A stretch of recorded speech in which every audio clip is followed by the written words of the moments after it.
Bienvenidos amigos de la tertulia, el espacio para compartir poesía, libros, cine, series y otros placeres para el espíritu.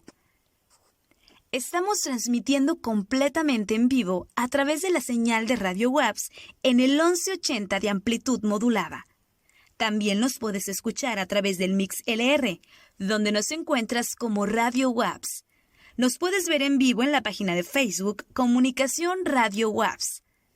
Los dejamos en la grata compañía de nuestros tertulianos, Alexia Almada y Luis Fernando Gómez Cota. ¡Comenzamos! Una vez, al filo de una lúgubre medianoche, mientras débil y cansado, en tristes reflexiones embebido, inclinado sobre un viejo y raro libro de olvidada ciencia, cabeceando casi dormido, oyóse de súbito un leve golpe, como si suavemente tocaran a la puerta de mi cuarto. Dije musitando, un visitante tocando quedo a la puerta de mi cuarto. Eso es todo y nada más. Aquel lúcido recuerdo de un gélido diciembre. Espectros de brasas moribundas reflejadas en el suelo. Angustia del deseo de un nuevo día. En vano, encareciendo a mis libros, dieran tregua a mi dolor. Dolor por la pérdida de Leonora. La única, virgen radiante, Leonora por los ángeles llamada, aquí ya sin nombre, para siempre. Y el crujir triste, vago, escalofriante de la seda de las cortinas rojas, llenábame de fantásticos terrores jamás antes sentidos. Y ahora, aquí en pie, acallando el latido de mi corazón, vuelvo a repetir. Es un visitante a la puerta de mi cuarto queriendo entrar. Algún visitante que a deshora a mi cuarto quiere entrar. Eso es todo y nada más. Ahora mi ánimo cobraba bríos y ya sin titubeos. Señor, dije, o señora, en verdad vuestro perdón imploro. Mas el caso es que adormilado, cuando vinisteis a tocar quedamente, tan quedo vinisteis a llamar a la puerta de mi cuarto, que apenas pude creer que os oía. Y entonces abrí de par en par la puerta. Oscuridad y nada más. Escrutando hondo en aquella negrura, permanecí largo rato, atónito, temeroso, dudando, soñando sueños que ningún mortal se haya atrevido jamás a soñar. En el silencio insondable la quietud callaba, y la única palabra ahí proferida era el balbuceo de un nombre. Leonora, lo pronuncié en un susurro y el eco lo devolvió en un murmullo. Leonora, apenas esto fue y nada más. Vuelto a mi cuarto, mi alma toda mi alma abrazándose dentro de mí. No tardé en oír de nuevo tocar con mayor fuerza. Ciertamente, me dije, ciertamente algo sucede en la reja de mi ventana. Dejad pues que vea lo que sucede allí y así penetrar pueda en el misterio. Dejad que a mi corazón llegue un momento el silencio y así penetrar pueda en el misterio. Es el viento y nada más. De un golpe abrí la puerta y con un suave batir de alas entró un majestuoso cuervo de los santos días idos. Sin asomos de reverencia, Ni un instante quedo, y con aires de gran señor o de gran dama fue a posarse en el busto de Palas sobre el dintel de mi puerta. Posado, inmóvil y nada más. Entonces, este pájaro de ébano cambió mis tristes fantasías en una sonrisa, con el grave y severo decoro del aspecto de que se revestía.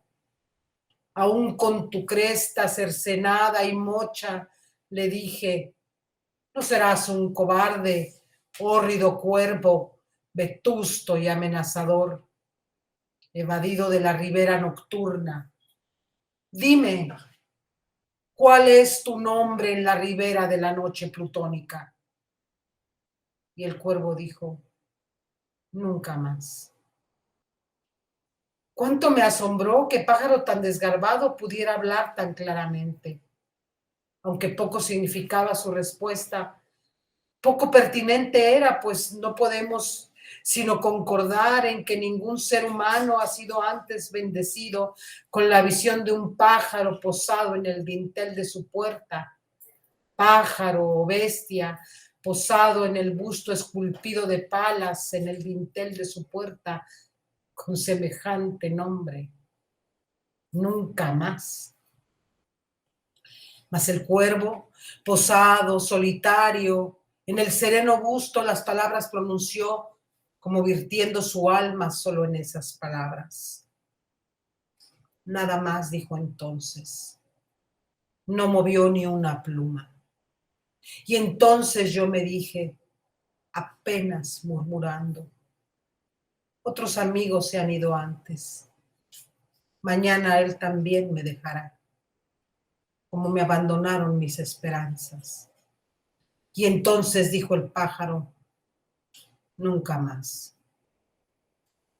Sobrecogido al romper el silencio tan idóneas palabras, sin duda pensé, sin duda lo que dice es todo lo que sabe, su solo repertorio aprendido de un amo infortunado, a quien desastre impío persiguió, acosó sin dar tregua, hasta que su cantinela solo tuvo un sentido, hasta que las endechas de su esperanza llevaron solo esa carga melancólica de nunca, nunca más. Mas el cuervo arrancó todavía de mis tristes fantasías una sonrisa. Acerqué un mullido asiento frente al pájaro, el busto y la puerta. Y entonces, hundiéndome en el terciopelo, empecé a enlazar una fantasía con otra, pensando en lo que este ominoso pájaro de antaño, lo que este torvo, desgarbado, hórrido, flaco y ominoso pájaro de antaño quería decir graznando.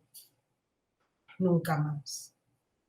En esto cavilaba, sentado, sin pronunciar palabra, frente al ave cuyos ojos como tizones encendidos quemaban hasta el fondo de mi pecho.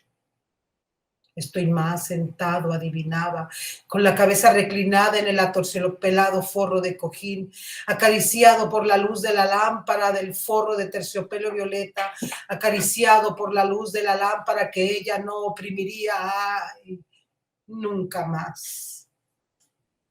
Entonces me pareció que el aire se tornaba más denso, perfumado por invisible incenciario, mecido por serafines cuyas pisadas tintineaban en el piso alfombrado.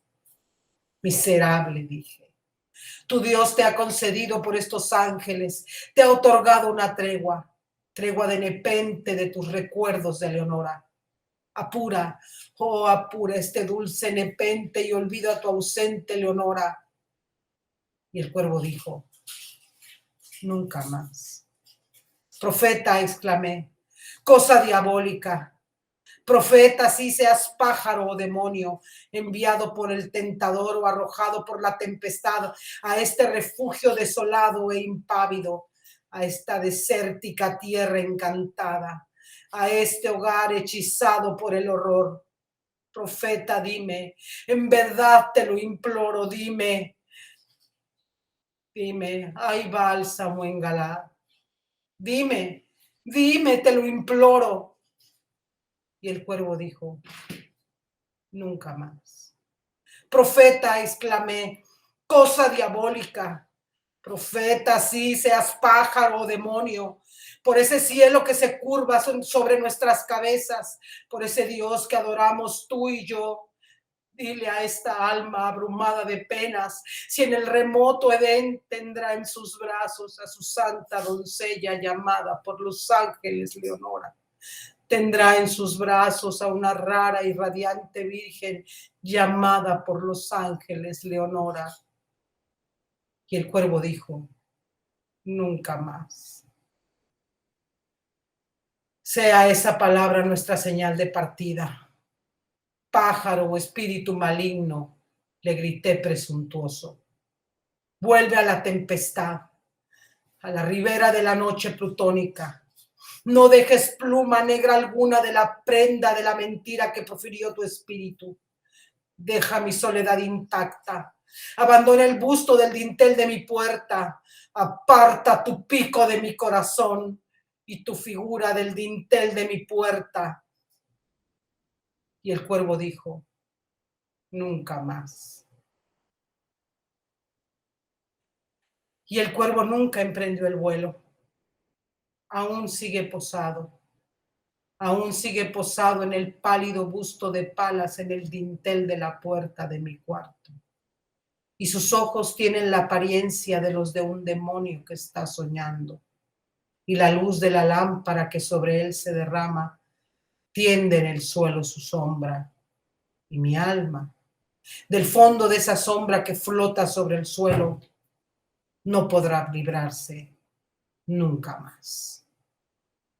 El cuervo, de Edgar Allan Poe, traducción de Julio Cortázar. Buenas noches, queridos amigos de la tertulia. Ya estamos aquí, Luis Fernando. Ale, siempre es un gran placer escucharte, leer poesía y no se diga más con el cuervo. Pues mira, esto es una cosa muy hermosa. Muchas gracias, Ale. Pues este poema que es realmente conmovedor, ya lo he leído cientos de veces en este programa, yo creo, a lo largo de pues todos los años, ay, se me saltaron las lágrimas, a lo largo de los años que llevamos haciendo este programa, tenemos una versión por ahí en YouTube, tenemos Sí, una versión que hicimos también para la radio comercial, que ya tiene sí sus efectos y todo el tema, pero pues siempre es oportuno, además en este mes, Luis Fernando, que estamos en mes ya de brujas, en mes de, pues de que se conmemora el tema de los muertos por acá, bueno, en México hasta el 2 de noviembre. Hasta el 2 de noviembre, pero bueno, ya desde en México prehispánico era desde antes, ¿no? Eran 5 días de festejo. Fíjate. Y bueno, pues ahora, pues a nivel mundial, estas fechas son para festejar ese tipo de situaciones. Así es, para cantarles a los muertos, para recordarlos, para hacerles saber que no los hemos olvidado, para hacerles saber que pues ahí tienen su velita, ¿no? Que ahí tienen su ofrenda permanentemente, porque son los que se han ido del plano material, pero que en algún lugar, ¿no? Están por ahí, según las tradiciones prehispánicas, de las tradiciones africanas, ¿no? Incluso algunas formas de las tradiciones más occidentales, ¿no? Tienen sus ¿cómo les llaman? Sus cementerios, ¿no? Sus espacios dedicados a la muerte y a los muertos. Pues ahí tiene este poema de Edgar Allan Poe, que como bien dice Luis Fernando, pues siempre estamos recurriendo a este poema de Edgar Allan Poe, que es genial, y que Edgar Allan Poe tiene una historia tan profundamente interesante, Luis Fernando, que obviamente que este poema no es más que una muestra de la importantísima obra, del importantísimo legado en lo que a narrativa y poesía se refiere la obra de Edgar Allan Poe, que es probablemente uno de los escritores norteamericanos más importantes, sobre todo en el momento, en la época del romanticismo, y que marca, ¿no? A la cultura norteamericana de manera muy importante, pero que trasciende a la cultura occidental moderna de una manera pues muy, muy importante. Sus relatos, sus narraciones extraordinarias, que bueno, unas más abigarradas, intrincadas que otras. Recordarás esta historia tan sorprendente como de ay, esta serie de televisión tan famosa que fuera no, la mano peluda, no. Esta serie, La Dimensión Desconocida, ¿no? Así como historias como de La Dimensión Desconocida, como de estas cosas, que es Los Crímenes de la Calle Morgue, ¿no? Los de la Rue Morgue, ¿no? En donde, bueno, de pronto aparecen unas mujeres muertas y nadie sabe, y nadie supo, de una forma sumamente violenta, y que, bueno, se descubre que el criminal, al parecer, es un chimpancé, un gorila, ¿no? Que además tardan en descubrir esto porque, bueno, es muy complicada porque además hay una gran crítica, Luis, al racionalismo de la época. Estamos hablando de una época romántica en donde ya estos poetas y escritores románticos decían, a ver, pero no todo tiene que ser científico, ni toda la verdad está en la lógica, ¿no? En la lógica matemática y en la lógica de la ciencia. Y entonces vienen estos cuestionamientos, ¿no? De cómo de pronto los métodos tradicionales pues inducen a error a quien está tratando de investigar y todo este tema. El caso más claro de ello es La Carta Robada, ¿no? En donde están investigando, donde está la carta y hay una recompensa para el que encuentre la carta, ¿no? Y bueno, el jefe de la policía, ¿no? El detective oficial, digamos, pues tiene y sigue una serie de pasos que le dicen como por dónde ir para encontrar la carta, y luego está nuestro personaje protagonista que decide tomar otras rutas y que decide observar otras cosas y atender a otros indicios y por lo tanto a hacer otras inferencias que le lleva finalmente a descubrir dónde está la carta y por qué la carta llegó a ese lugar. Eso sí no se los voy a spoilear, ¿no? Si quieren saber quién se robó la carta y dónde está, pues lean la carta, Narraciones Extraordinarias de Edgar Allan Poe, y La Carta Robada en particular, que es un cuento realmente muy entretenido, muy divertido, ¿no? Y luego, bueno, está toda esta serie de cuentos que tratan más o menos el mismo tema de la culpa, que es El Corazón Delator, El Gato Negro, El Retrato Oval, ¿no? Que son más o menos, tienen la misma línea. El Retrato Oval es un relato muy interesante porque es la historia de un pintor que ha pintado un cuadro de su mujer, ¿no? Y entonces el tipo está más bien enamorado del retrato, ¿no? Y entonces no se da cuenta cómo su mujer se está marchitando, cómo el retrato de alguna manera está absorbiendo la juventud, la alegría de vivir de esta mujer. Un relato muy, muy interesante, ¿no?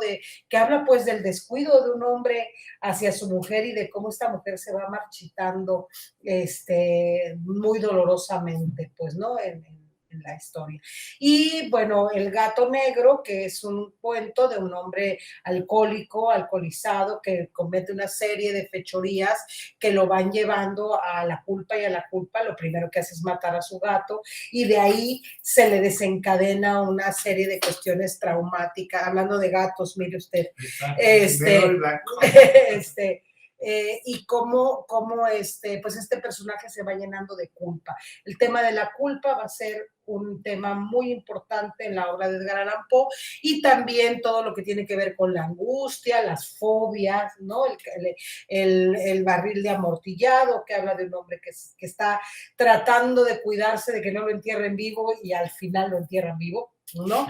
Entonces, bueno, pues ahí está la obra de Edgar Allan Poe, para que ahorita que son ya fiestas de miedito, sí, ¿no? Época de ver películas, época de ver películas de terror, sí, sí, ¿no? Sí.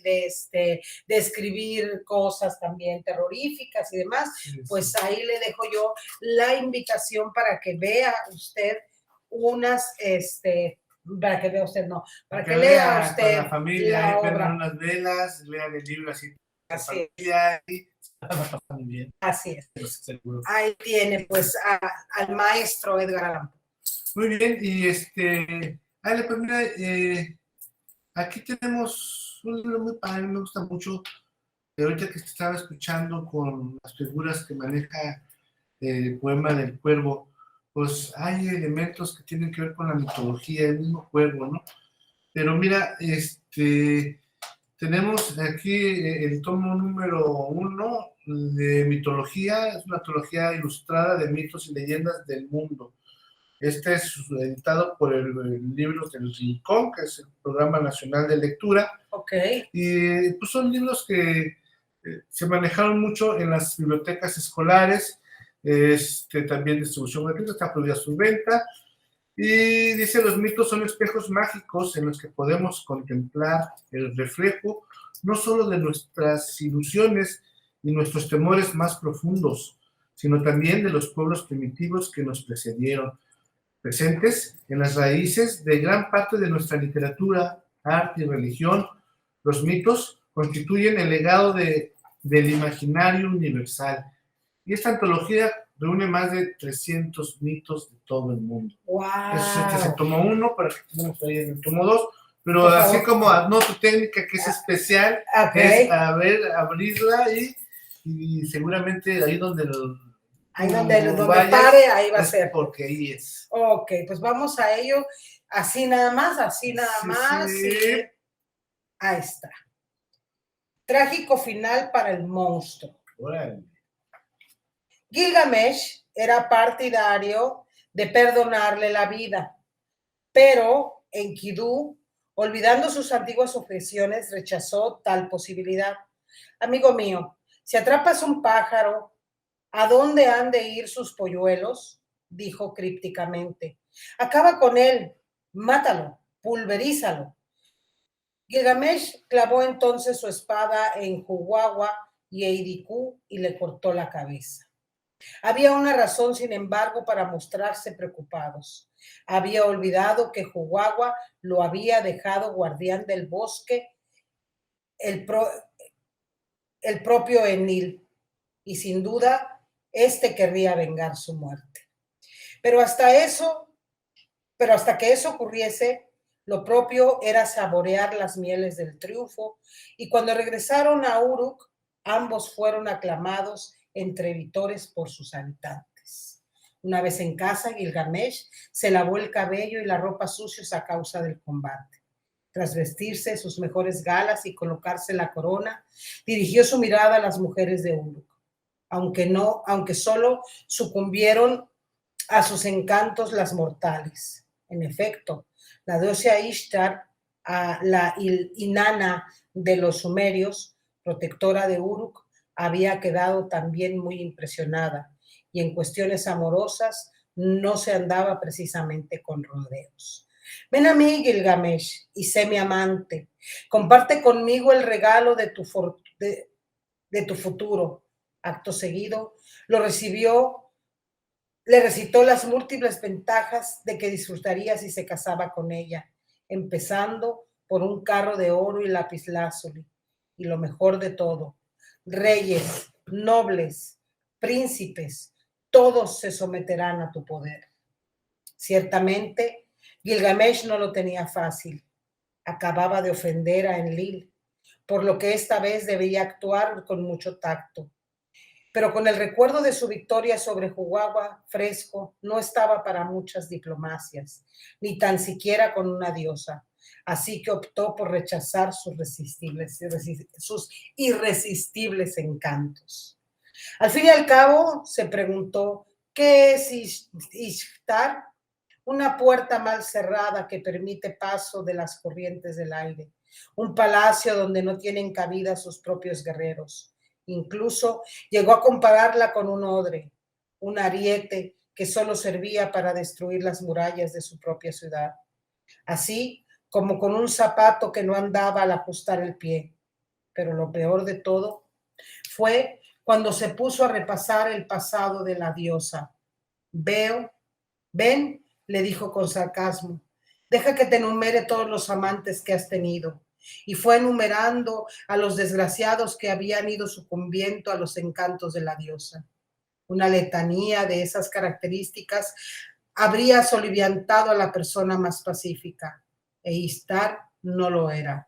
Así que, llena de ira, fue al momento a ver a su padre, An, el dios del cielo, y le dijo: Padre, Gilgamesh ha faltado a mi honor. Entonces, el simple comedido An le hizo ver que si tan enfadada estaba, lo que tenía que hacer es tratar el asunto ella misma con el propio Gilgamesh. Pero Ishtar deseaba algo muy especial para su venganza: el toro celeste, y amenazó a su padre diciéndole que si no se lo dejaba, haría que los muertos se levantasen de sus tumbas y se comiesen a los vivos. Pues ahí le dejo esta parte de esta leyenda del trágico final para el monstruo de esta antigua, leyendas, mitologías de la antigua Mesopotamia, que está contenido en a la casa del monstruo de los bosques, ¿no? De esta tradición de la mitología sumeria, ¿no? Y bueno, habla de las flechas de Cupido, ¿no? Habla también de historia, ¿no? De la Grecia, Acrópolis, los hombres de Atenas, las islas de Grecia, librazazazo, miren nada más, tamaño del libro tremendamente grande, ¿no? Aquí lo tenemos, las mitologías, antropología ilustrada de mitos y leyendas del mundo, tomo 1 de Scott Littleton. Aquí lo tiene usted. Muy hermoso libro.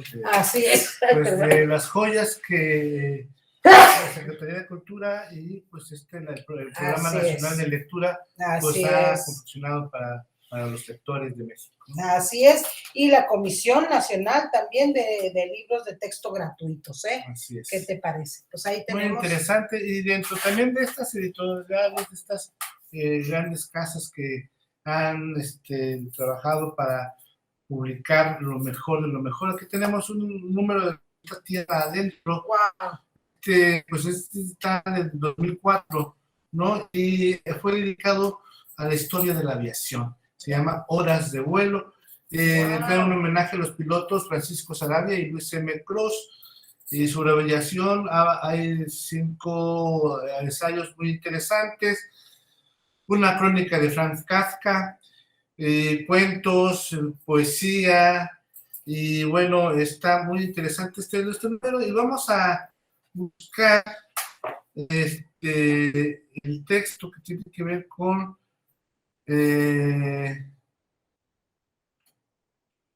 la crónica de, ando buscando, la esclava de, bueno, está padre, la esclava de Saint-Exupéry. La esclava de Saint-Exupéry, que es Antoine de Saint-Exupéry, que es el autor del Principito. ¿No? Así es. Como saben todos, lo sabemos todos, pues era un piloto de la historia del Principito. Así es, piloto aviador. Dice, abrió las persianas y el sol entró a plenitud en la alcoba blanquísima. La resolana era tan deslumbrante que lo obligó a cerrar momentáneamente los ojos. Escuchó a lo lejos los pasos de Agustina y ese tararear que la acompañaba desde hacía ya tantos años, siempre que regaba las rosas del jardín.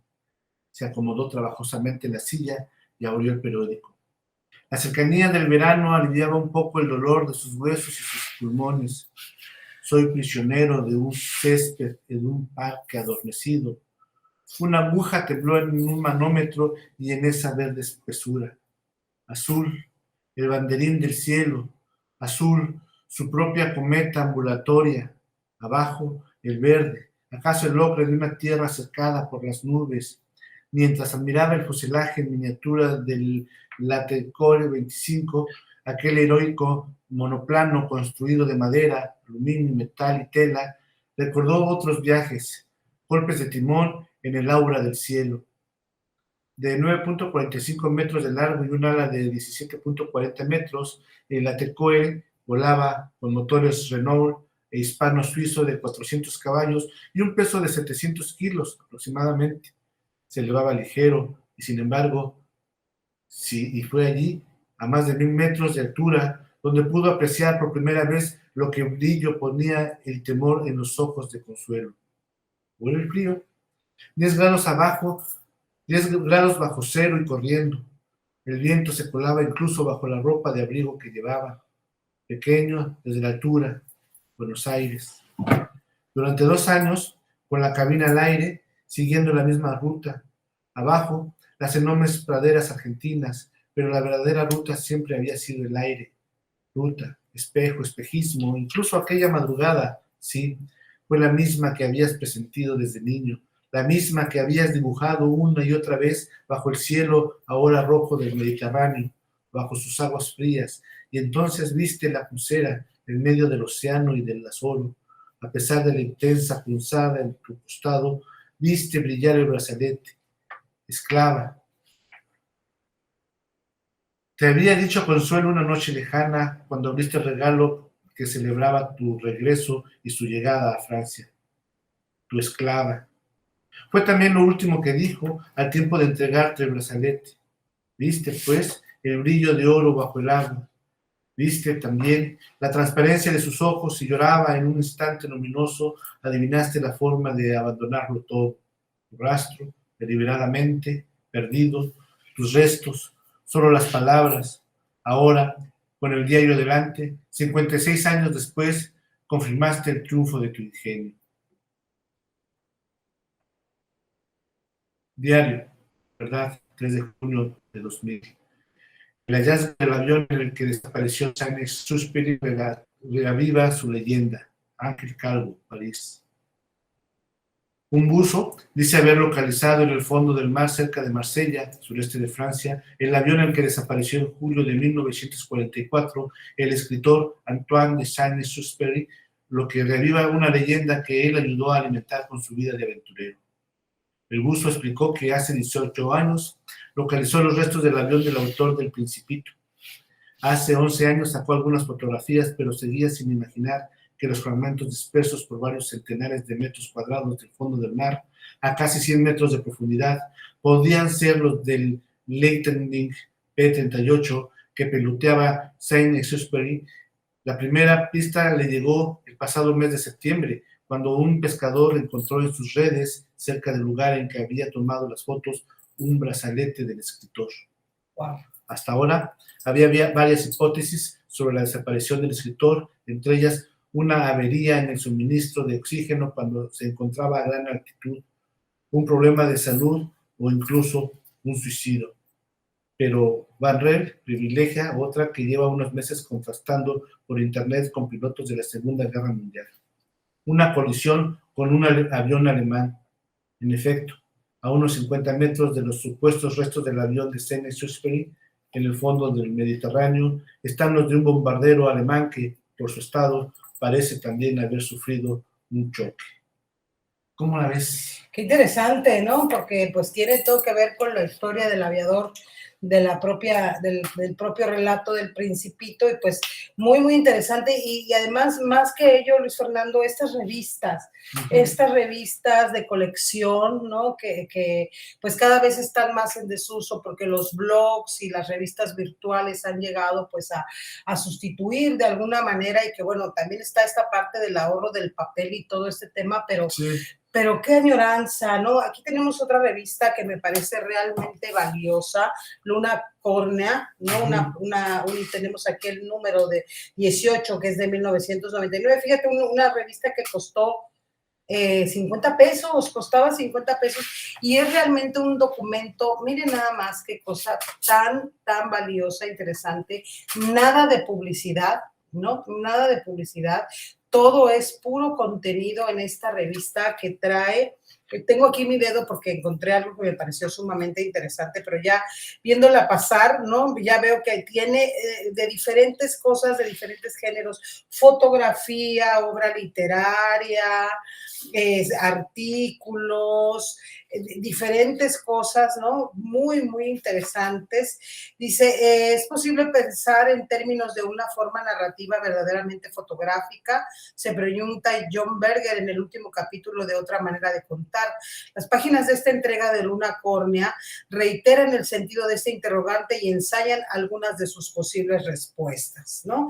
Y bueno, aquí hay una gran cantidad de ilustraciones, de formas distintas de presentar imágenes en fotografía, en cuadros, también reproducciones de cuadros, Luis Fernando, y fotogramas de cine, algunas cuestiones de instalación. Por ejemplo, aquí tenemos una instalación en el Museo de Guggenheim en el Guggenheim de Nueva York, esta que es una instalación que pues es uno de los géneros plásticos más controvertidos, Luis Fernando, ¿no?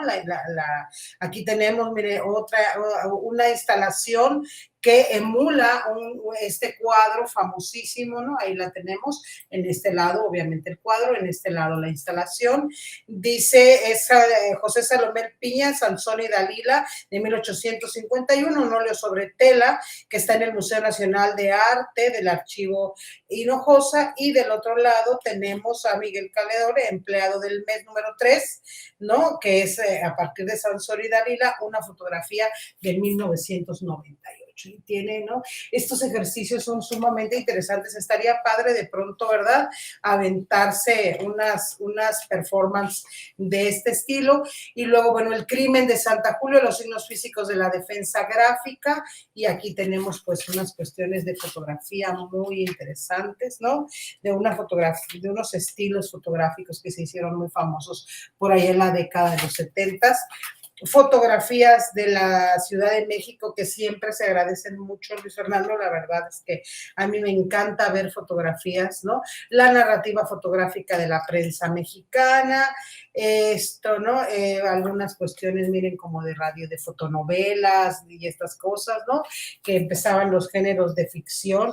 De pronto Vila abrazó a Geo, dice, ¿no?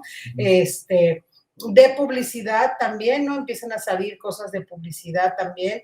Y bueno, aquí hay como estas ilustraciones, fotografías y demás. Una revista realmente muy valiosa. Habría que ver dónde están. Miren nada más, este tipo de fotografía que se hizo muy famosa por ahí de los años 70, ¿no? Una fotografía muy... Aquellos ojos sean casi redondos, dice, ¿no? Y bueno, muchas cosas. Aquí tenemos el enigma de Mr. Whittingham de Patricia Cola, y bueno, vemos aquí fotografía publicitaria, ¿no? Algunas cuestiones por ahí. Pues ahí tiene Luna Córnea, una revista ya muy vieja, ¿no? Pero siempre valiosa. Por ahí deben andar estas colecciones. Miren nada más aquí, esto le va a encantar, una especie de cómic, ¿no?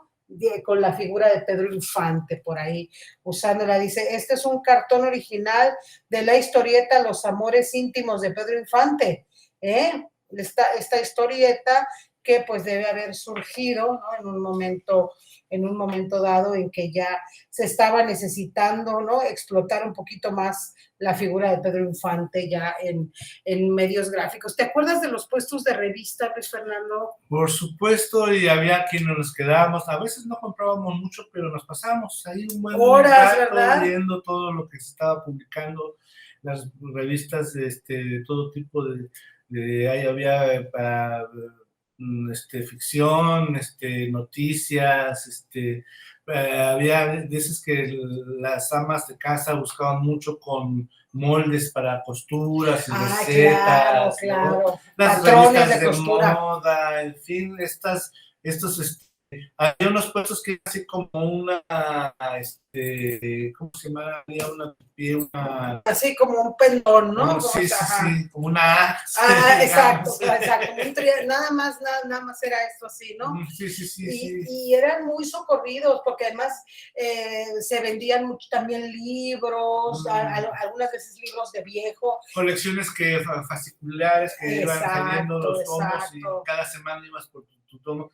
Yo me acuerdo que yo coleccionaba una que se llamaba Cepa, ¿no? Cepa, y eran temas muy interesantes. O Historia de México, ¿cómo se llamaban estas? Unas tipo cómics. Historias y leyendas. Entonces, era interesantísimo. Sí. Si tenías un amigo que atendía el puesto y que te dejaba sentarte ahí en la banqueta a leer un rato, pues qué mejor. Así es, y fíjate que muy interesante esa parte, ¿no? Muy nostálgico, porque pues había, pues si no en cada esquina, sí, con cierta regularidad, un puesto de revistas, de periódicos donde encontrabas todas estas cosas y que entonces te daba por coleccionar la revista, ¿no? Sí. O recoleccionar los fascículos de algunos clásicos de la literatura universal, por ejemplo, que de repente salían, o clásicos de la literatura mexicana, que también que yo no sé dónde está, pero en algún lugar, en alguna hemeroteca, en alguna biblioteca debe estar aquellas historias y leyendas del México prehispánico, si yo no me acuerdo mal, pero que estaban ilustradas, pero que prometían que iban a seguir, ¿no? Toda la historia, y luego, bueno, ya son proyectos que se van quedando ahí en el tintero.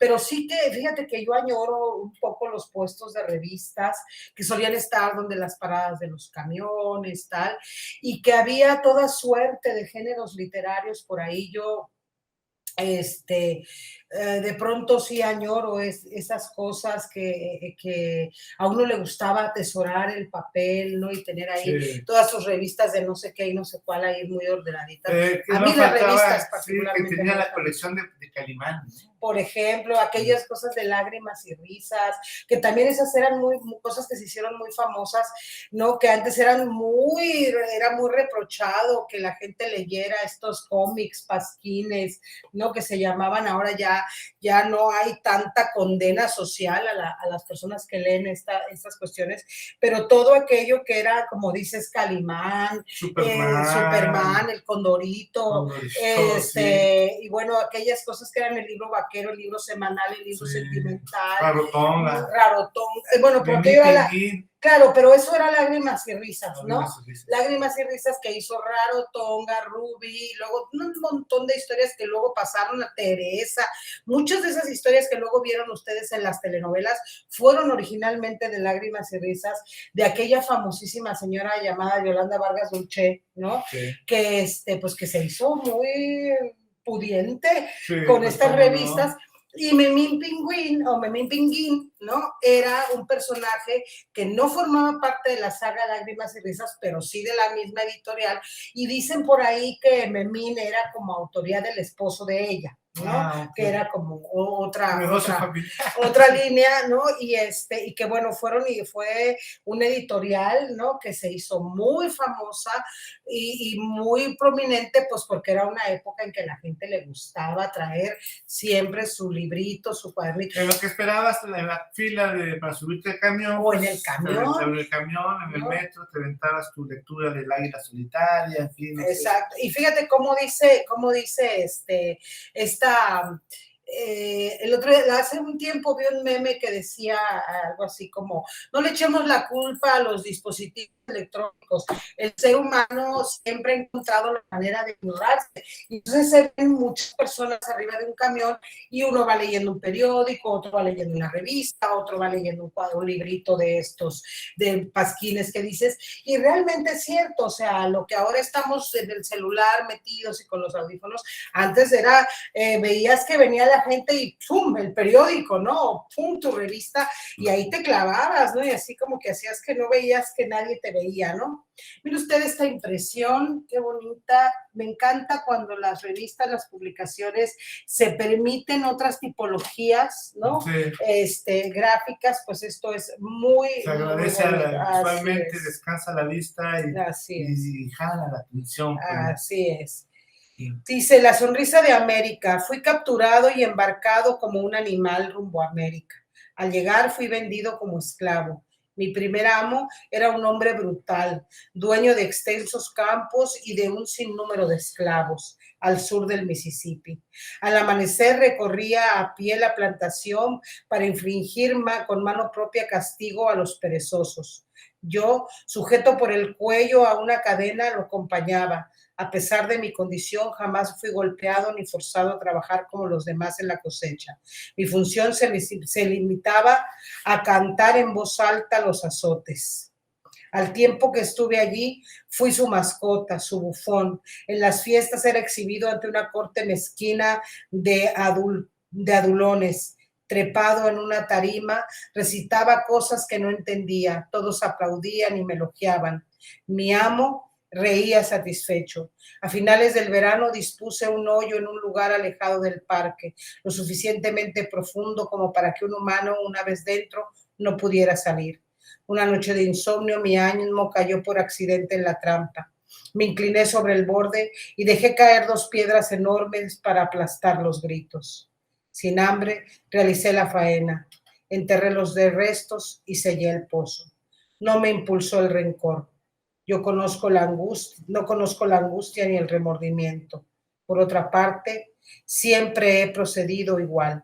La risa de la gente aún me espanta. Ahí tiene esto que es, dice, incontestablemente bueno es ver sufrir al prójimo, ¿no? Saber que sufre. Es el extracto de una confesión hecha por Kull, el enano caníbal, al tribunal de Missouri antes de su fuga en abril de 1878. Pues ahí tiene, mire, todo lo que trae Luna Córnea, búsquese esta revista por ahí en bibliotecas, por ahí. Sí. De verdad que le invitamos a que conozca un poquito de esto. Y bueno, ¿qué te parece si vamos con unas poquitas de efemérides, Fernando? En 1835 nació el compositor bueno, perdónenme usted, ya es un poco tarde, ¿verdad?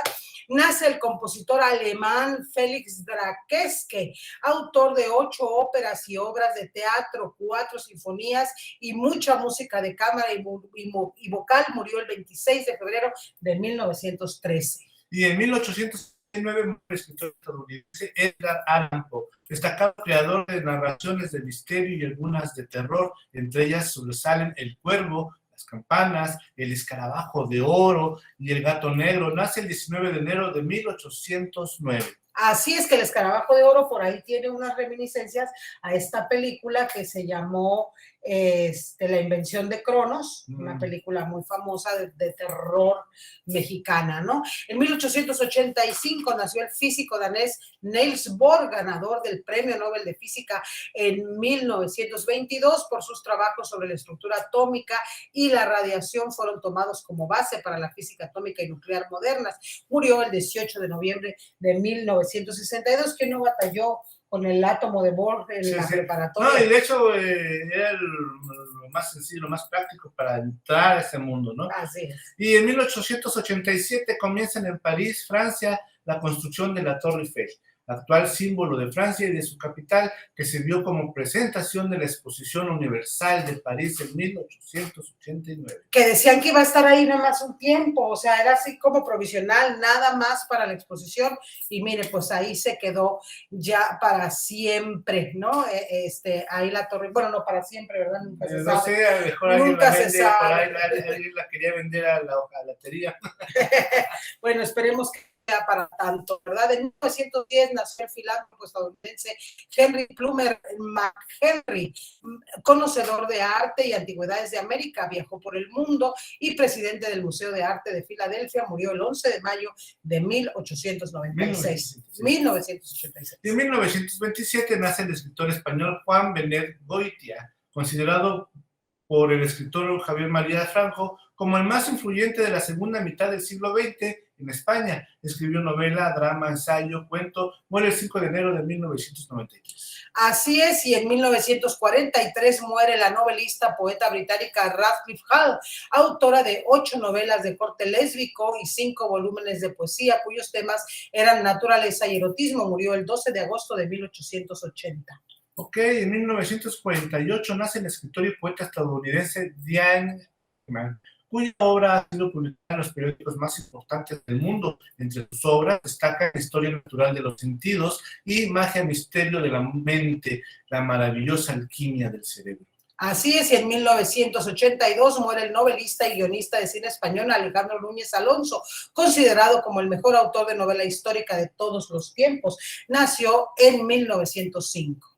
Sí, en 1991 muere el poeta español José María Fonollosa, cuya obra muestra gran influencia de diversos poetas de la generación del 27. Es autor de La Sombra de Toulouse, Umbral del Silencio y Ciudad del Hombre, Nueva York. Nace el 8 de agosto de 1922. Así es, y en 1999 el escritor mexicano Carlos Fuentes recibe la medalla Belisario Domínguez, máximo reconocimiento que otorga el Senado de la República a las personalidades más destacadas del país. Muy bien, y en 2004 la Academia Sueca otorga el Premio Nobel de Literatura a la ensayista, novelista y directora austriaca Elfriede Jelinek por su flujo musical de voces y contravoces en novelas y obras que revelan lo absurdo de los clichés de la sociedad y su poder subyugador. Así es, y finalmente, Luis Fernando, en 2017, la Secretaría de Cultura de la Ciudad de México, a través de la coordinación del Sistema de Teatros, estrena la obra Caras Vemos, del autor Jorge Enrique Reza Cisneros, en el foro A Poco No, el cual muestra un contexto extremadamente controlado y engañado y esclavizado por la cotidianidad sin sentido. Pues ahí tiene la efeméride del día de hoy. Ya nos vamos, Luis Fernando, ya se acabó la tertulia del día de hoy. Esperamos encontrarnos desde luego la próxima semana con todos ustedes para compartir una tertulia más. Claro que sí, desde luego, Luis Fernando. Pues un gran placer compartir la tertulia y bueno, pues estamos pendientes para la siguiente semana estar aquí nuevamente. Así es, le doy las gracias a mi querida Yasmín Rodríguez por este espacio, a mis compañeros productores de Radio WAPS que están en los controles técnicos de este programa. Este es un programa de la Licenciatura en Comunicación, Departamento de Ciencias Sociales y Jurídicas de la Universidad Autónoma de Baja California Sur. Yo soy Alexia Almada, él es Archibaldo. Luis Fernando Gómez Cota. Y nos encontramos en la próxima tertulia.